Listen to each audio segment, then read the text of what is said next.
Good morning, students.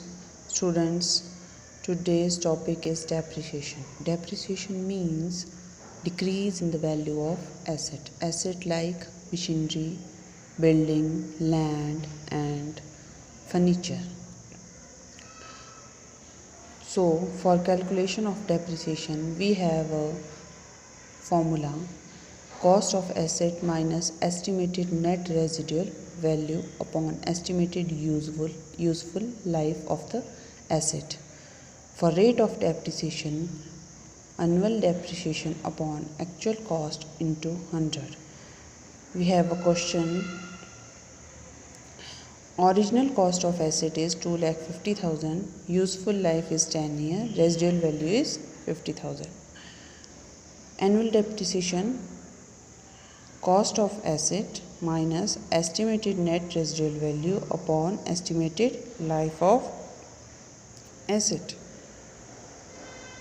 Cost of asset is 2,50,000 minus 50,000 upon 10. So annual depreciation is 20,000. Rate of depreciation, annual depreciation upon actual cost into 100. 20,000 upon 2,50,000 into 100, and rate of depreciation is 8%. This is the procedure how to calculate depreciation by formulas. Now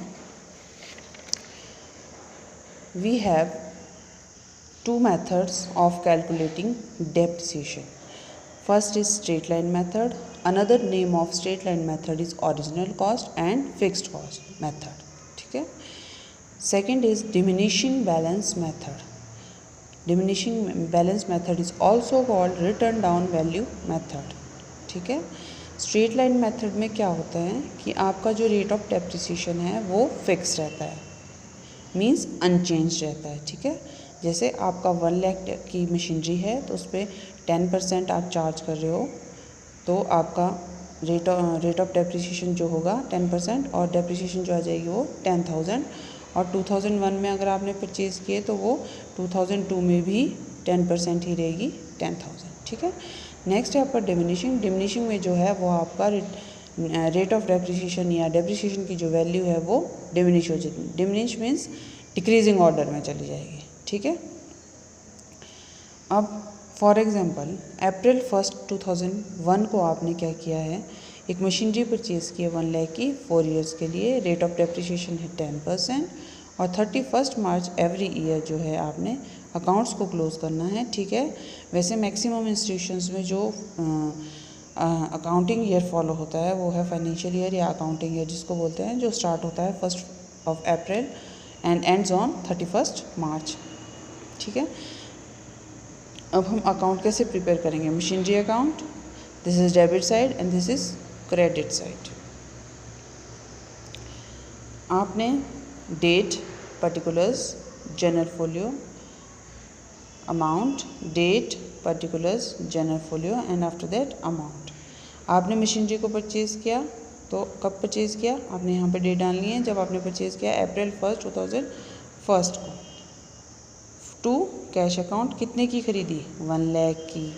अब आप क्या करोगे 31 मार्च, जब आपके accounts close हो रहे हैं, कब हो रहे हैं 31 मार्च को ही आप यहाँ पे डेट डालोगे. 31 मार्च 2002 क्यों हमने लिया, क्योंकि ये नेक्स्ट ईयर हो गया. ठीक है. Bye depreciation. अब डेप्रिसिएशन कितनी चार्ज किया आपने, 10,000. कैसे, 1 लाख का देखो मैं यहाँ पे करके बताती हूँ आपको. 1 lakh multiply 10 upon 100 for how many months, 12 months. एक साल में कितने मंथ्स होते हैं, टोटल 12. ठीक है. तो आपकी बैलेंसिंग फिगर, बैलेंसिंग करनी तो मैक्सिमम बच्चों को आती है शायद. 1 लाख जो बैलेंसिंग अमाउंट आएगा वो यहाँ पे आ जाएगा. ठीक है. नेक्स्ट है आपका नेक्स्ट ईयर 2002 में. ये जो अकाउंट बनते हैं वैसे कंबाइंड बनते हैं, बट मैंने सिर्फ आप लोगों को अंडरस्टैंड करवाने के लिए इनको इकट्ठा कर दिया है. ठीक है.